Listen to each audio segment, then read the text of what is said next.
nome é Tailane Cristina, sou coordenadora e idealizadora do projeto Cinelab. E hoje a gente vai trazer aqui para vocês o início de uma série que serão ao todo 3 vídeos, trazendo um pouquinho do panorama sobre cineclubismo e curadoria, fotografia no audiovisual e edição e montagem. Hoje a gente convidou a curadora, professora e doutoranda Tatiana Carvalho Costa, que atualmente faz a curadoria da mostra de curtas do Festival de Cinema de Tiradentes, dá aula na faculdade UNA de cinema, curso também de jornalismo, publicidade e também desenvolve sua pesquisa de doutorado. Ela vai trazer um pouquinho pra gente a experiência com a curadoria, qual a importância da curadoria, onde a gente deve atentar assim, a olhar e pensar a curadoria nos tempos atuais. Acompanhe, siga nas redes sociais, curta, comenta, compartilha e conta o que você tá achando do conteúdo pra gente. Meu nome é Tatiana Carvalho Costa, eu sou professora, trabalho também com cinema, entre outras coisas, cinema e artes cênicas. Integro aqui em Belo Horizonte um coletivo de artes cênicas chamado Segunda Preta e atuo também na curadoria. Assim. Eu trabalho em algumas mostras de cinema, a maior delas é a Mostra de Cinema de Tiradentes. Estou agora no 4º ano integrando a equipe de curadoria de curtas-metragens lá em Tiradentes. Também, como professora, eu dou aula no Centro Universitário UNA, no curso de Cinema e Audiovisual, e em outros cursos da comunicação, como jornalismo, publicidade. Me atrevo, às vezes, em realização também, mas não é a minha ocupação principal. Já trabalhei por muitos anos como jornalista em televisão e rádio, mas atualmente estou só com essa parte de curadoria e pesquisa, porque eu estou no doutorado na UFMG, pesquisando cinemas brasileiro contemporâneo, mas sobretudo cinema negro brasileiro contemporâneo. Um dos trabalhos que eu faço é esse de curadoria, né? E esse trabalho ele envolve, primeiro assistir a muitos filmes, mas também é sobretudo um trabalho de seleção. E selecionar significa escolher o que entra e escolher o que sai. Escolher o que fica de fora, né? Então tem uma discussão em torno do ofício, né? Dessa atividade curatorial, que é uma discussão em torno dessa posição que é uma posição de poder, assim, que filme que vai ser exibido, vai chegar ao público e, além disso, né, vai ser discutido, vai ter algum tipo de repercussão e quais filmes não vão ter essa oportunidade, porque no contexto de algumas mostras de cinema, como, por exemplo, essa mostra maior que eu trabalho nela, que é a Mostra de Tiradentes, mas outras também, a gente recebe filmes por inscrição. Então a gente tem, em média, curtas-metragens, uns 800 filmes para assistir, mas seleciona 80, 90 no máximo, assim. Então é um processo de um refinamento, assim, de um conjunto de possibilidades.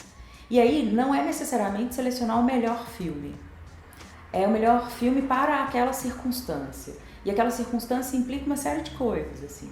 Implica o que a gente quer discutir no festival, implica a leitura que a gente faz, do momento histórico que a gente está vivendo, a relevância daquele filme na comunicação possível dele com os outros filmes que estão selecionados, com a história do cinema de uma maneira mais ampla a partir de um recorte que a gente seleciona, com alguns conceitos que a gente está a fim de discutir, né? E aí, obviamente, eu estou falando não só no contexto da Mostra de Tiradentes, mas no contexto de qualquer festival de cinema, qualquer iniciativa que promova a exibição, como por exemplo o Cineclube, né? O Cineclube é um lugar muito importante para a gente exercitar essa questão da curadoria, porque implica uma outra coisa, né? Algumas mostras também fazem isso, porque não é uma inscrição, você não abre inscrição para os filmes serem exibidos no Cineclube, né? Eu trabalho atualmente num Cineclube que eu coordeno a partir de um projeto de extensão universitária, que eu coordeno também, chamado Pretança, na UNA. É um projeto, como o próprio nome diz, para discutir questões raciais, né?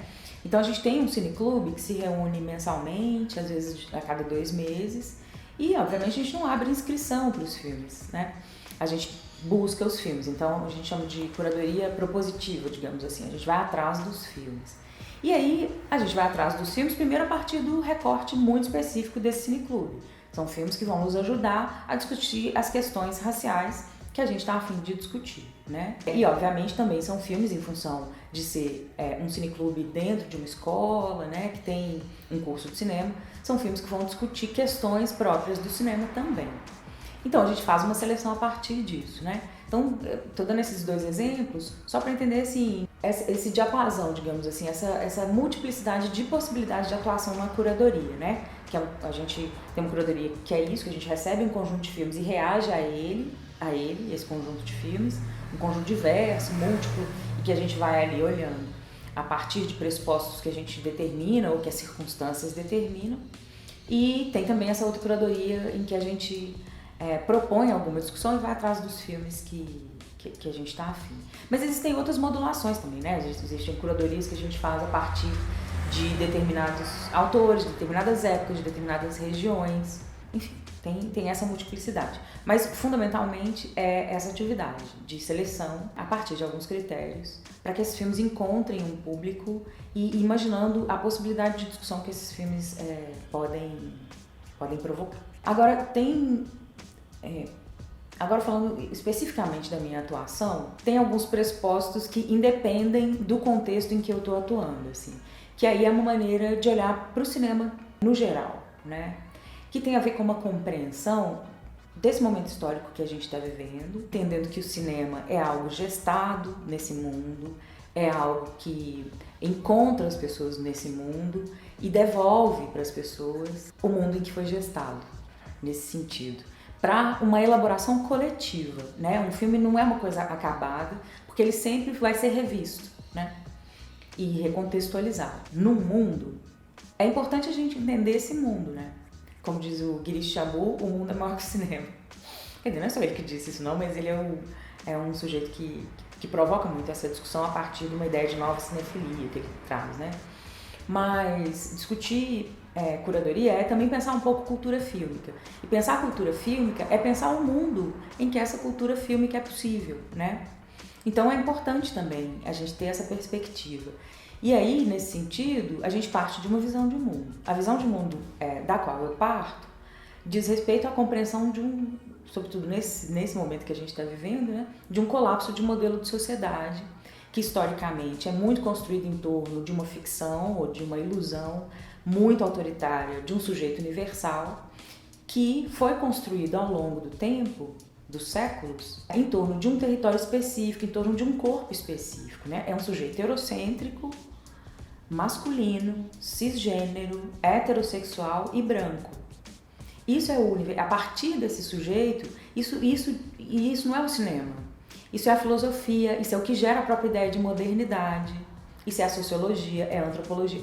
Assim, as ciências humanas, de uma maneira geral, as ciências sociais, para dizer de duas áreas que são próximas a nós, né? Mas isso está presente em vários outros contextos, né?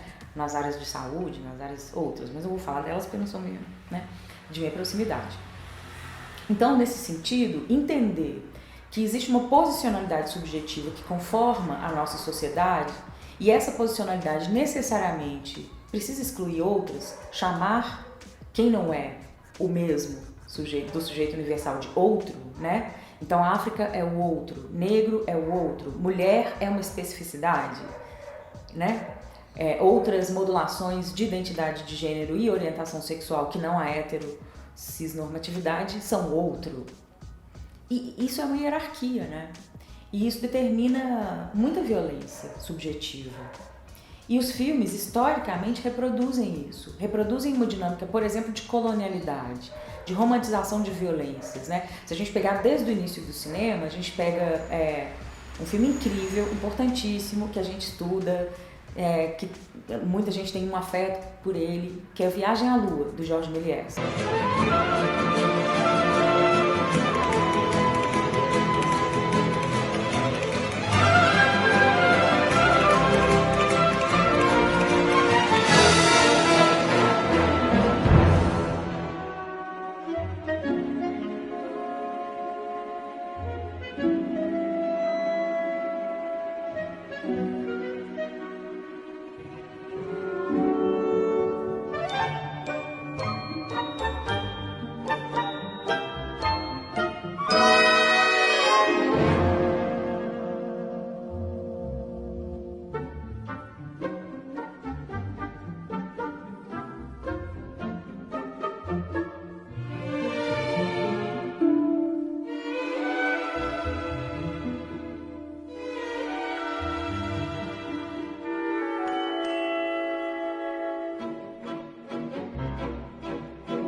Aquilo ali é uma modulação figurativa do gesto de colonialidade do sujeito universal.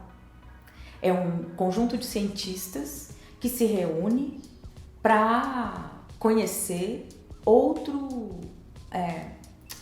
lugar fora da Terra, que é a Lua. Só que chegando lá, eles encontram selvagens, como se não houvesse possibilidade de outra vida inteligente para fora daquele conjunto determinado ali, né? E esses selvagens, eles têm que se debater com aqueles selvagens. Felizmente, no filme do Méliès, esses selvagens não são completamente destruídos, né? Mas são trazidos de volta de uma maneira exotizada, celebrando perversamente uma possível amizade, né? Destruir esse filme agora, tadinho, mas é um filme muito importante. Mas é um filme também que, ali naquele início do primeiro cinema, já entrega um conjunto de pensamentos que está naquela sociedade e que está na nossa sociedade hoje. E entendendo esse momento histórico que a gente está vivendo, é importante saber que as tensões que a gente vive agora, de questionamento desse lugar de poder único do sujeito universal, que não são recentes, mas que eclodem com muita força nesse momento, né? Essas tensões, elas estão no campo do cinema. Então é preciso também compreender, e aí eu falo do ponto de vista da curadoria, esses melindres, né? E não necessariamente para ficar só na superfície da discussão, entendendo, talvez, por exemplo, então quer dizer que eu vou pegar filmes que vão fazer representações positivas a partir da... Não é isso, assim. É entender um colapso civilizatório e quem que tem ali a sensibilidade nos filmes para passar da denúncia desse colapso. Porque a denúncia desse colapso é reiterar o que a gente já está vivendo. As violências que a gente já vê e que a gente já vive, no meu caso, né? Eu, uma mulher preta, sapatão, né? Tenho em mim, no meu corpo, um acúmulo de memória de violência, né? Dessa sociedade, que essa sociedade direciona a minha pessoa. Então me interessa pouco olhar para filmes que vão acionar essa memória de um jeito muito direto, assim, porque elas vão reiterar esses traumas coletivos. E eu não estou falando da minha individualidade só, estou falando que a partir da minha posicionalidade eu olho para os filmes entendendo que existe um conjunto muito amplo, social, e também uma maneira de pensar a sociedade que não precisa mais de reiteração de violência. Não estou dizendo que filmes que fazem denúncia não sejam importantes, relevantes. Sim, eles são. Mas ficar só nisso é um pouco empobrecedor do ponto de vista da riqueza de possibilidades que a imaginação figurativa no cinema nos apresenta, né?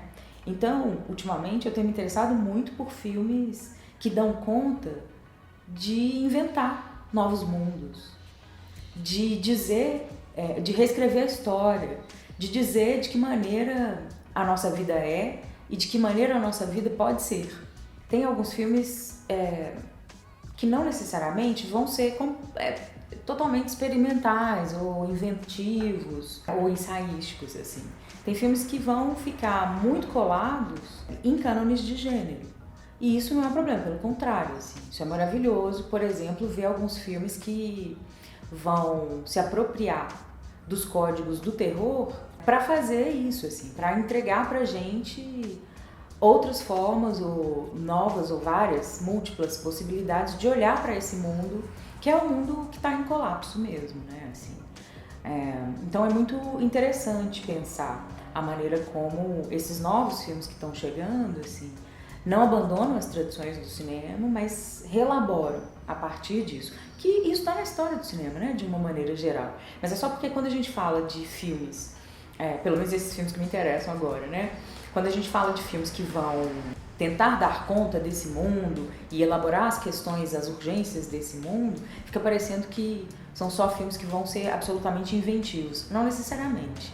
Óbvio que há também pessoas que fazem organizações simbólicas bastante inventivas, né? Mas isso não é uma regra, né? Porque também é isso, depende, é tudo contingencial. E também tem uma outra questão do trabalho da curadoria que tem a ver com a própria cultura fílmica de uma maneira mais ampla, né? A gente não vive só dessa coisa novidadesca. Pelo contrário, revisitar filmes, revisitar cinematografias importantes, né, para a história do cinema é sempre muito prazeroso e fundamental.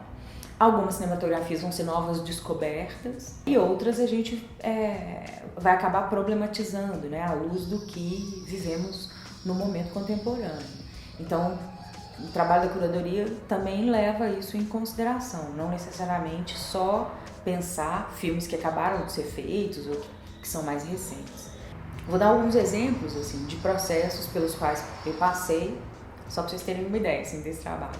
Eu já falei do conjunto de filmes que chegam, né? E aí no caso das mostras e festivais em que eu trabalho e já trabalhei, que recebem inscrições de filmes, essas mostras elas determinam um prazo, né?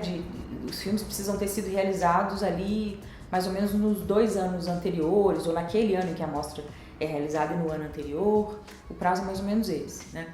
Então, aí é um conjunto de filmes realmente recente. Ao mesmo tempo, existem mostras que não necessariamente têm esse pressuposto, né? Ou às vezes uma mesma mostra, ela vai pensar um conjunto de filmes absolutamente contemporâneos, seja filmes brasileiros, sejam filmes feitos em outros países, né, no contexto de uma mostra internacional, e ao mesmo tempo propor alguns recortes que têm a ver com algum período específico da história do cinema, a partir de algum tema, a partir de alguma realizadora específica, e aí nesse sentido essa ideia de temporalidade fica mais dilatada, né? Você vai passar ao longo da história, da trajetória daquela pessoa e entender como que ou então colocar os filmes em diálogo. Então, independente desses contextos, assim, o que a gente organiza é uma tentativa de pensamento em torno dos filmes, né? Então, além da seleção, em algumas mostras, na maioria, na verdade, a gente pensa programações, né? A gente pensa subdivisões. Alguns festivais já têm isso muito desenhadinho. Então, por exemplo, Tiradentes tem foco, que é a mostra competitiva, e aí tem algumas regras, né? O filme tem que ter circulado pouco, tem que efetivamente ser novo, assim. Se puder estrear lá, melhor, mas não necessariamente. São filmes mais inventivos, em que a gente vê ali traços de uma realizadora, um realizador que tem ali uma questão específica, e aí esses filmes vão para competitivo. Tem Panorama, que aí são filmes que circularam mais, que são filmes que provocam discussões mais amplas sobre essas possibilidades do cinema contemporâneo, mas não necessariamente vão entrar na competitiva, mas podem ganhar algum prêmio a partir das outras premiações que a mostra estabelece. E aí tem as outras ultra especificidades, assim, tem mostrinha com filmes infantis, tem a regional, que são filmes geolocalizados, digamos assim, né, ali em torno do Campo das Vertentes ou com questões mais específicas do interior de Minas Gerais, assim. Tem a Mostra Jovem, que são filmes feitos, obviamente, por realizadores jovens com temáticas que tenham a ver, né, com essa faixa etária, entendendo jovem até uns 30 anos, 20 e poucos. Tem a Mostra Formação, que são filmes feitos exclusivamente no contexto de formação, seja institucional, como escolas livres de cinema, cursos de graduação ou oficinas e projetos. Enfim, então tem essa distribuição da programação. Então é um pensamento assim, bom, temos um conjunto de filmes, vamos selecionar alguns filmes, onde que esses filmes vão caber? Afunilando a programação, a gente faz as sessões, né? Quando a gente programa para salas de cinema, a gente programa entendendo o tempo de uma sessão, que dura no máximo 2 horas, 1h30, entre 1h30 e 2 horas. Então, no caso do curta-metragem, por exemplo, a gente tem que colocar os filmes em relação dentro de uma sessão e entender a modulação daquela sessão, porque o que a gente oferece para as pessoas não são só os filmes, é uma experiência com os filmes. Então, a ordem em que aqueles filmes vão passar é importante, a relação possível entre aqueles filmes também. Então, a gente pensa a sessão mais ou menos como uma narrativa, né? Tem um arco narrativo, digamos assim, às vezes esse arco é super rarefeito, mas a gente propõe certas associações. Às vezes isso funciona, às vezes isso não, é sempre um risco, e fazer curadoria é também errar, né, gente? Não é só acertar, não. Mas é isso, a gente tem que entender que é um risco, porque o que a gente faz é uma proposta. e isso vai ter adesão ou não. Por isso eu volto na questão de entender o mundo em que a gente está. Porque colocar os filmes em relação, apresentar uma proposta para uma certa condição de espectatorialidade é fazer com que esses filmes cumpram a trajetória deles, que é devolver ao mundo algumas questões que foram elaboradas nesse mundo, né? E quem assiste aos filmes devolve para os filmes outra elaboração.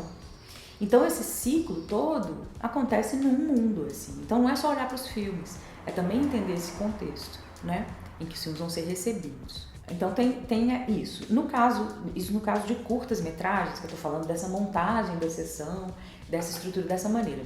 A gente também programa, quer dizer, na curadoria a gente também pode trabalhar com longas metragens. E aí é uma outra história, porque a gente propõe uma sessão, cada sessão com um filme. Mas, pensando um contexto de exibição que é mais de um dia, num festival, por exemplo, a gente lida com um público que está ali disposto a assistir a vários filmes, a entrar no jogo com você. Então, você entende também, vai tentar entender também a modulação dessa distribuição nos dias, às vezes se tiver mais de um filme por dia, entendendo que também quem está ali com essa disposição de assistir aos filmes, está com o seu corpo, está com o seu tempo, está com a ação do tempo no seu corpo, vai ficar cansado de ver 3, 4 sessões ao mesmo tempo. Então, o que você coloca para começar o dia? O que você coloca para terminar o dia? Isso também, esse contexto de exibição é importante. Atualmente a gente está pensando para o online, né? Por conta da pandemia, a gente tem... que tem uma desvantagem, assim, e aí eu não estou sendo nostálgica, porque a experiência da sala de cinema é muito preciosa, e aí eu não estou só dizendo a experiência da sala de cinema no sentido de uma estrutura formal de sala de cinema, mas essa experiência de um rito, de chegar, assistir junto, né? E isso pode ser feito dentro de um projeto, dentro de uma escola e tal, mas é esse momento que todo mundo para ver a mesma coisa, junto, em silêncio, numa sala escura, um mergulho ali, da entrega, aquela tela e aqueles seres luminosos que estão ali, coabitando o espaço conosco e habitando o nosso imaginário naquele momento e depois. Então, essa experiência é uma experiência importante. Mas a gente também tem que levar em conta esse contexto que a gente vive agora, né? De isolamento social, pandemia e o pensamento de uma programação específica para o online. Algumas mostras e festivais chegavam a fazer, por exemplo, como o Cine BH, em Belo Horizonte, que é no Cine Humberto Mauro, disponibilizavam filmes para a sala de cinema e um conjunto de filmes ficava disponível para algumas cabines, para as pessoas assistirem individualmente, né? Isso é análogo a um tipo de experiência que a gente pode ter online, de assistir individualmente filme, sem ser esse rito coletivo. E outros filmes que também disponibilizavam parte da programação online, mas era como se fosse um bônus, né? Agora não, agora a gente está... Então, alguns festivais insistiram, em função do formato, em função da sua tradição, nas estruturas, né, nas estruturas de organização, em função do que já acontecia antes presencialmente, e algumas mostras e festivais estão se adaptando e propondo outras coisas. Eu estou agora num processo, por exemplo, que é da Semana de Cinema Negro de Belo Horizonte. Recebeu inscrições, então é um conjunto de filmes que chegou. A gente convidou alguns filmes também. A gente nunca vivenciou isso de ter uma programação pensando a duração de uma sessão de cinema, ali de 1h30, 2 horas e tal. A gente falou, olha, a gente tem um público prioritário, que é um público negro. Entendendo o contexto brasileiro, que é um contexto de profunda desigualdade social, exacerbado pela pandemia, esse público está com acesso dificultado para a internet. Então, muito provavelmente, organizar esses filmes, atrelando necessariamente a disponibilidade das pessoas de ficarem 1h30, 2 horas na frente da tela em todas as sessões, é excluir ainda mais. Porque a gente entende a precariedade da internet brasileira e entende que na desigualdade brasileira a gente sabe quem é que está pior nessa história. Então o que a gente fez? Assim, a gente organizou 3 grandes conjuntos de filmes, incluindo bastante curta-metragem, que a gente está chamando de avizinhamentos. Então a gente propõe um jogo para as pessoas, entendendo também a certa autonomia que a pessoa vai ter no online. A gente propõe esses avizinhamentos e a pessoa monta a sessão dela do jeito que ela quiser. Quem puder assistir a todos os filmes assiste, quem não puder assistir um número menor, mas entendendo que ali existem constelações de filmes, digamos assim, né? Existe um conjunto de filmes que estão relacionados uns com os outros. Obviamente que se perde aquela modulação ou aquela narrativa de sessão que a gente tem mais controle sobre ela quando a gente programa para uma sala de cinema, daquela proposta, né, da pessoa viver uma experiência com um filme que vem depois do outro, ali. Mas isso eu não vejo como um problema, assim. Eu vejo como uma outra possibilidade da pessoa entrar na onda dela, no tempo dela, assistir aos filmes e relacionar da maneira como ela quiser, a partir de um conjunto já pré-determinado, porque aí o nosso trabalho é entender esses avizinhamentos, propor e dizer, olha, esse conjunto de filmes aqui, cada um à sua maneira, fala sobre tais e tais e tais coisas.